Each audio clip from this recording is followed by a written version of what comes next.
Hey students, welcome to class. Today's lesson is going to be finding all roots of polynomial equations.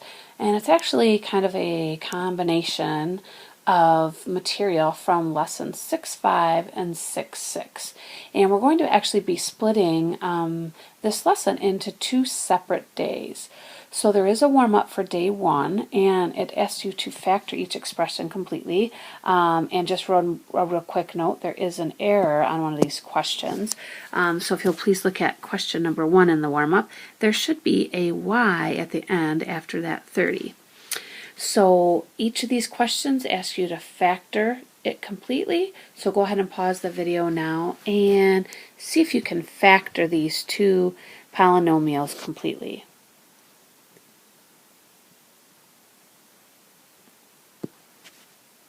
So if you're just tuning in right now, I assume that you were able to try those two warm-up questions. And maybe this is as far as you got. In fact, maybe you didn't even get this far on number 1. You may have just gotten the greatest common factor, but this trinomial that was left over could be broken down again. And so a final factored form for this polynomial would be two binomials and a monomial. Now in number 2, you might have seen right away that you could take out a greatest common factor of the coefficients in the constant term of 3, leaving you with x to the 4th minus x squared minus 8. And then, you know, since we haven't really done a lot of work with these trinomials that start off with something other than x squared, you might not have known where to go from there. But in fact, this is sort of like a quadratic in disguise a little bit. It's going to factor much like the quadratics we factored in chapter 5, although it is a quartic polynomial. Its highest power, its degree is 4. And that's because we can actually think about this x to the 4th power as really being x squared squared. So if you can kind of think about that like that, then we know that each of these binomials would have to start off with an x squared, and then that way when I multiply using FOIL, the first two, I'd be multiplying x squared times x squared. That would give me x to the 4th. And then if I think about factors that multiply to give me 8, and oops, and I just noticed that there's a little error in here, so that's okay. That's actually supposed to be a 2 there. I missed that when I was rewriting that. And so then I'm looking for factors of -8 that add up to a -2. That definitely makes things easier. And right away I thought of a -4 and a +2, because -4 times +2 is -8, and those same two numbers add up to give me -2. And so at this point, I mean, if you got that far, I mean, be feeling pretty good. But you actually can even go further. This can be factored again, and in fact that x squared minus 4 is a difference of squares. So I could rewrite this as x minus 2 and x plus 2, and then there's nothing I can do with this x squared plus 2. That there's no sum of squares factoring pattern. Plus 2 is not a perfect square anyway, and so I just have to leave it like that, x squared plus 2. And there are all my factors then. So our learning goals for day 1 are to use factoring to solve polynomial equations. And secondly, to use a graph and synthetic division to identify all real roots of a polynomial equation. In fact, the very last example of the last lesson, 6.4, I showed that, where we maybe used a graph to locate at least one integer value, and then use synthetic division to break the polynomial down to a lower degree and then factor what remained. So we're going to look at more in depth at that method. And then thirdly, we're going to use a graph and synthetic division to find all roots, irrational and imaginary, of a polynomial equation. So we're going to even move out of the real root realm and look at irrational ones and imaginary solutions. So factoring a polynomial equation is one way to find its real zeros or real roots. You can find the roots or solutions of a polynomial equation p of x is equal to 0 by factoring p of x and using the zero product property. So let's real quick look at our multi-step factoring checklist. And this is a review from our factoring unit. And so here are the 5 steps, basically the checklist as you're factoring. Number 1, you always want to put an equation in standard form and set it equal to 0. If possible, you want to then factor out a GCF.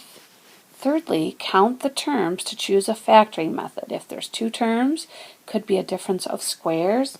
And actually now we could add into this list, or it could be a sum or difference of cubes, because those are 2 new factoring patterns we looked at that work for when you have 2 terms. If you had 3 terms, you could use the easy method or the AC method. And if you have 4 terms, then we can think factor by grouping. The 4th step is to check each factored binomial for difference of squares. So you might get it broken down into some binomial factors, but maybe, as in the warm-up question number 2, one of your binomials or more of your binomial factors might actually be difference of squares. And so you'd want to break those down further. And finally, use the zero product property to find the roots. So example A presents us with one such question where we want to solve the polynomial equation by factoring, and they've already substituted in 0 in for f of x. And so my first step is to check to see if it's in standard form, and standard form would be that descending order of powers, and we've got that here. And so we're on to step 2, which is factor out a GCF.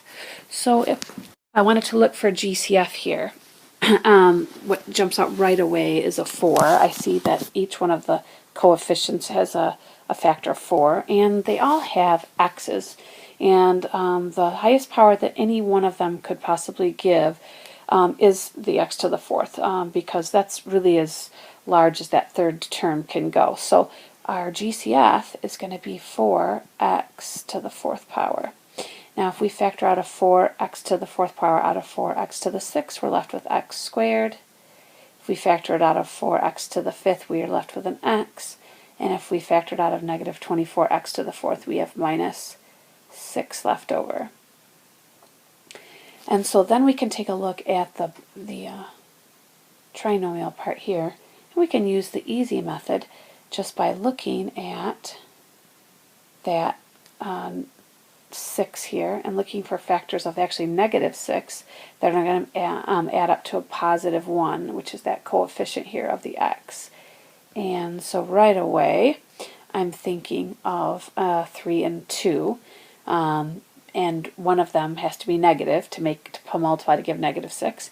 And so if I make the 3 the positive 1 and the 2 the negative 1, that means then they'll go ahead and add to a positive 1, but still multiply to negative 6. And so then I look at my 2 binomials. There's nothing I can do to break either one of those down. And so now I'm at the point where I can go ahead and solve these. And so when I solve, I look at each one of these pieces and I set it equal to 0. And by doing that and using the zero product property, I can find my zeros or my solutions.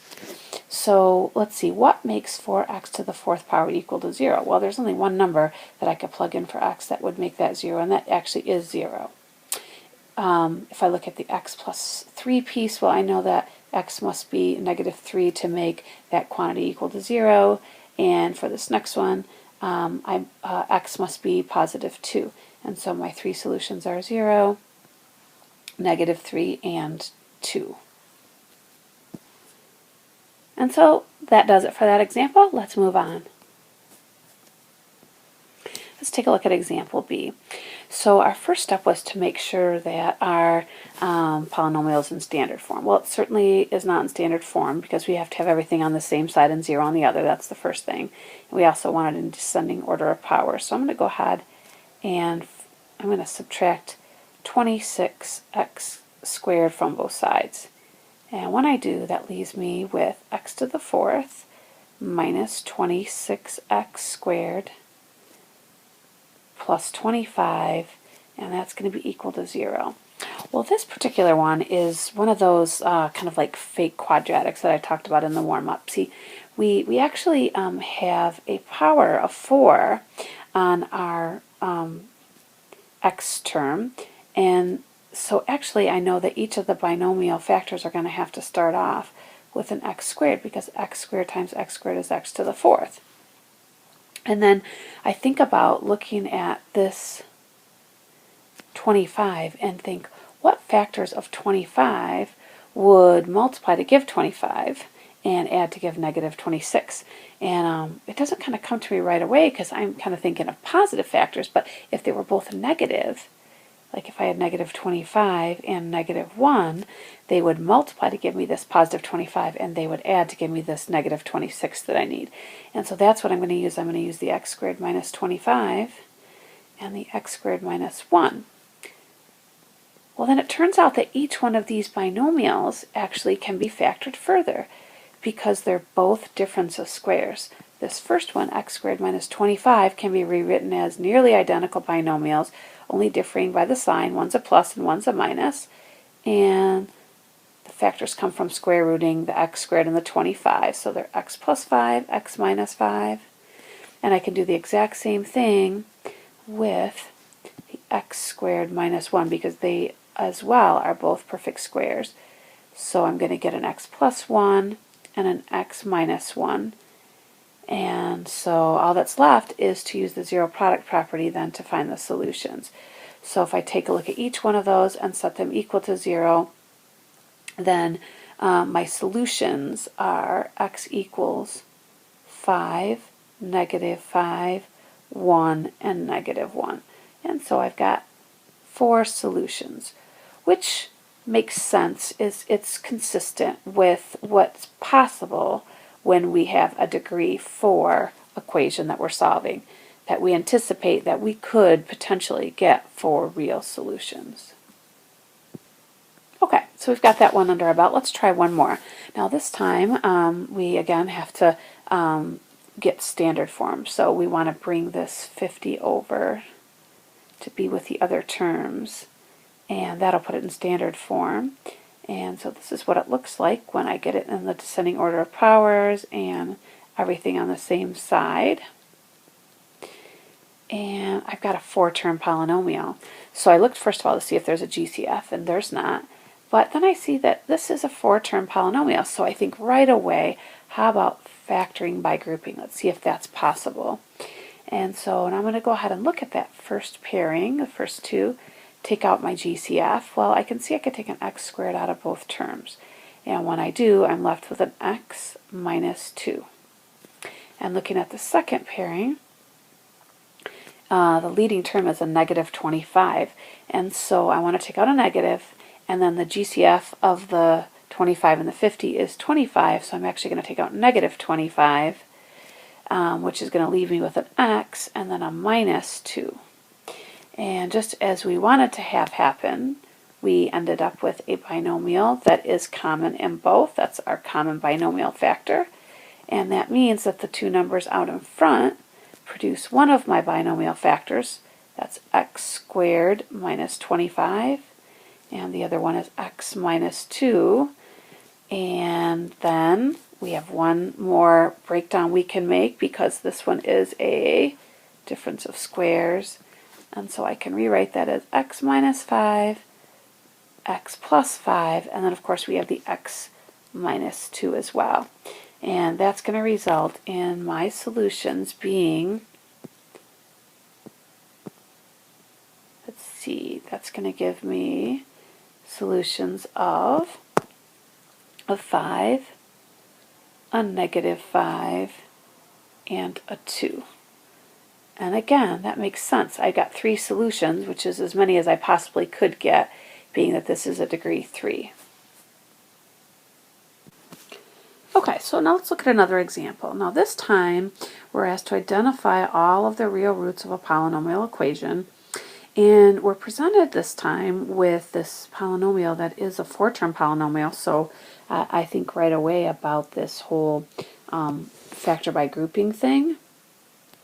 I looked to see if there was a GCF, it's in standard form, and I actually kind of just scoped out this whole idea of being able to break it down and factor by grouping, and I realized that it's not something that I could factor. I'm not going to get a common binomial factor when I factor by grouping. So this is not going to be an option here to just straight factor to solve. And so what I decided to do is I wanted to graph this. So I went ahead and put this in my calculator and showed a little snapshot of what the graph looks like. And when I went to the table, oh, and by the way, I could see that there were two solutions that I could see that were real. And they were right here. There was one here and one here. Now, unfortunately, until I actually graphed this, I did not realize that it didn't actually have an integer solution. So neither one of these that are shown on the graph turn out to be crossing at an integer value. And so that was an error on our part, and mainly we'll be looking at ones that we can find one of the integer values in the table.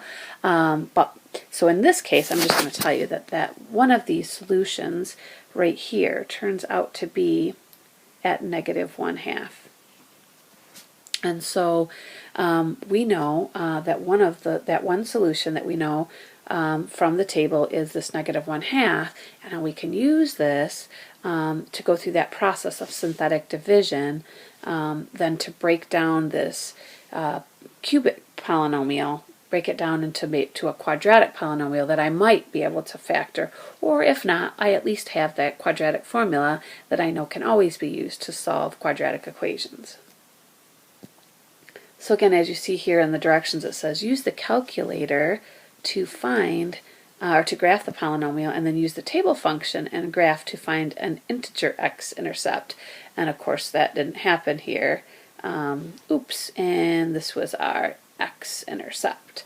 But typically it will be, yes, it will usually be an integer that we'll be finding.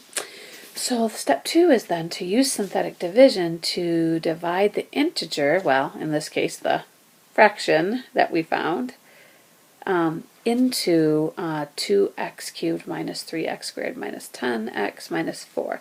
And so I went ahead and took the coefficients, including the signs, and I set up a little synthetic division format here. And we're going to just kind of work through that process.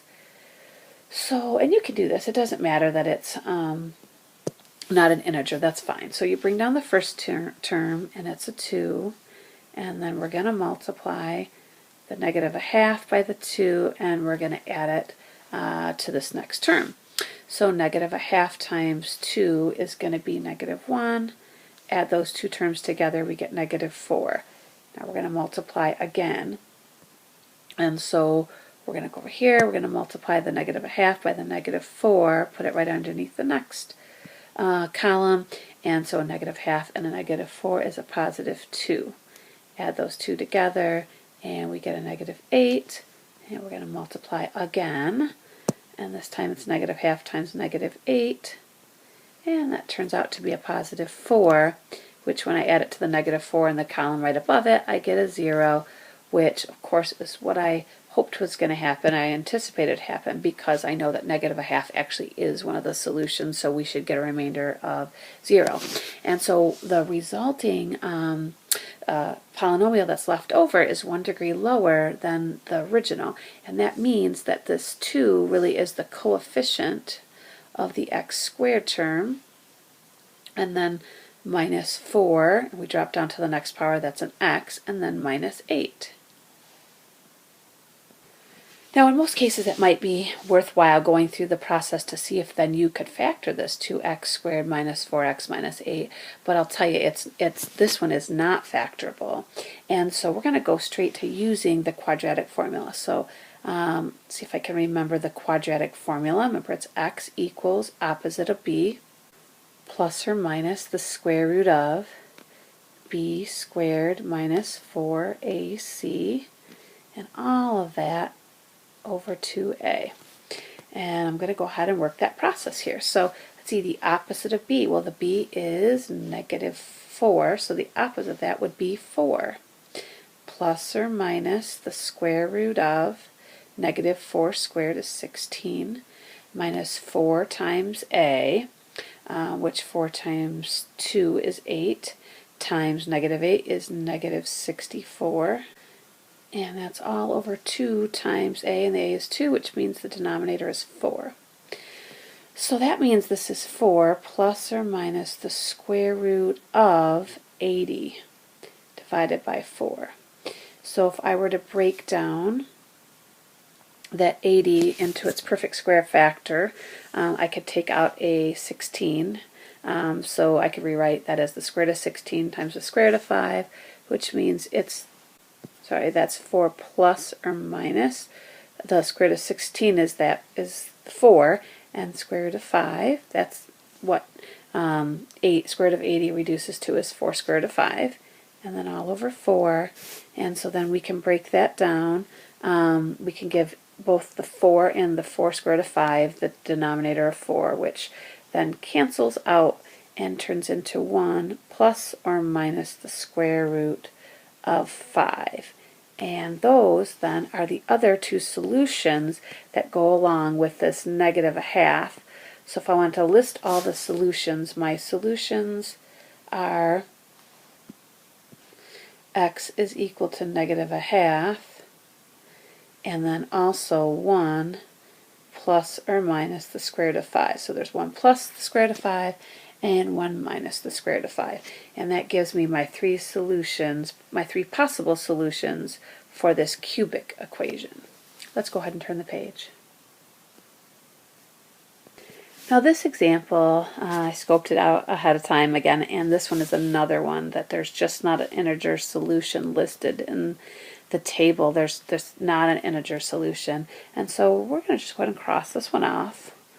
We've got plenty other examples to look at, so we're going to skip this one because there is no integer solution, and move on to the next example.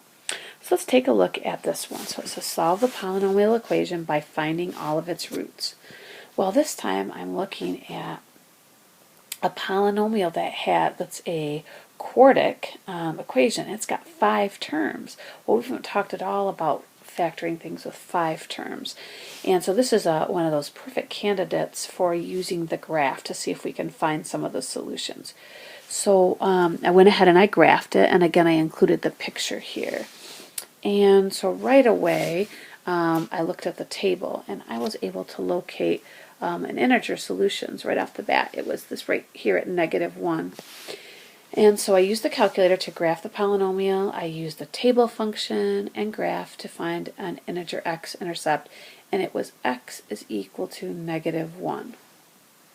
So my next step is to go ahead and use that -1 and the synthetic division process and break this 5-term polynomial down into one that instead of being a quartic equation will be a cubic equation. It will be one less term. So instead of having 5, I have 4, and there's the potential then for the factor by grouping method. So we go ahead and take the coefficients of, we got the numbers out in front of the variables and the constant term. So we're going to transfer those over into our synthetic format, and it'll look like this: 1, -3, 5, -27, and -36. And we're going to go ahead and start that synthetic process by bringing down the first term, multiplying, and putting that right into the next column. So -1 times 1 is -1. I'm going to add those together. I get -4. I'm going to multiply again. So this time -1 times -4, which is +4. Those add together to give me 9. Another multiplication. We've got a -1 times the 9, which is -9. Add those together, we get a -36. And then the final multiplication is going to be the -1 times the -36, which gives us a +36. Add those two together and we get a 0, which again is not surprising. We should be getting a 0 for a remainder if in fact that number, -1, was a solution. And so what that means is the remaining polynomial after that synthetic process is the next power down, and so that will be I should say 1x cubed minus 4x squared plus 9x minus 36. So this time we have one that we could give a shot with this factor by grouping method. So I'm going to go ahead and split these down the middle, look at the first pairing and see what I can do. Well, I could take an x squared out of both. So when I do that, see if I can fit this all in here. Take out the x squared, that leaves me with an x minus 4, and then out of the 9x and the minus 36, I'm going to take out a 9, and that leaves me with x minus 4. So there's that common binomial that I was hoping to get. And that means that the factored form of this is going to be x squared plus 9 times x minus 4. Now x squared plus 9 is a sum of squares. So that means that I can't break that down into smaller binomials, but it doesn't mean that I can't solve though. So I can see right away that one of the other solutions is this 4. So I have solutions. The first one that I was able to get from the table, which was the -1. And I see from this binomial, x minus 4, that one of the solutions would have to be 4. And then what this other one tells me, this x squared plus 9, if I were to set that one equal to 0, or x squared plus 9 equals 0, and subtract 9 from both sides, I would get x squared equals -9. And I know that if I took the square root of both sides, that the square root of -9 is plus or minus 3i. So those are my other two solutions, positive 3i and negative 3i. And so this time I was able to come up with 4 solutions, which goes along with the fact that this was a quartic equation. But this time I had 2 real and 2 non-real. And so again, to make this whole process clear, basically you look to see if the polynomial is something that you can factor right off the bat. If you can't, then you need to graph the function, see if you can find one or more integer solutions from the table. Take one of those integer solutions and break your original polynomial down to a lower degree polynomial by just simply going through the synthetic process. And then take a look at the remaining polynomial and see what you can do from there. You might then be able to factor it. It might be broken down into something you could use the quadratic formula on, but then at least you have some options. Whereas at the beginning, you would, with a 5-term polynomial like this, we have nowhere to go. So graphing really opens up some options for us by providing us with one or more of the integer solutions. So let's go ahead and turn the page. So here is one I would like to assign as a you try question. So I have graphed this function here, but it's a good idea. Well, you should, because I don't have the table here. You should go ahead and get out your calculator, graph this polynomial, look at the table, and see if you can identify one of these 2 places where you can clearly see this crosses the x-axis, to see if you can identify one of the integer solutions so that you can go to step 2 and use synthetic division to divide the integer that you found into the original polynomial to break that down, similarly to the one we did in the prior example. So we're currently starting off with a 5-term polynomial. We don't know how to factor that, but see if you can break it down using synthetic by identifying one integer solution. And then see if you can factor what remains with factor by grouping. Go ahead and pause the video now.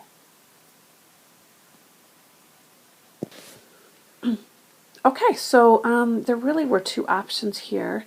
2 integer solutions showed in the table, -5 and 1. I chose to use 1. You could have used the -5. You'd end up with the same final solutions, but the process would look a little different. So, if you chose 1, you can follow the logic of my work and see where I ended up with those 4 solutions of 1, -5, the 2 that you could see in the table, and then 2i and -2i that I was able to find by solving for the binomial x squared plus 4 using the zero product property. So go ahead and take a few moments and look through the answers to this. And just remember, if you have any questions, any things you need clarifying, when we meet in class, we certainly will have opportunities to talk about these, because these methods that we're using are pretty sophisticated methods, and certainly there will be some questions that arise. So I'll look forward to taking those questions when I see you in class.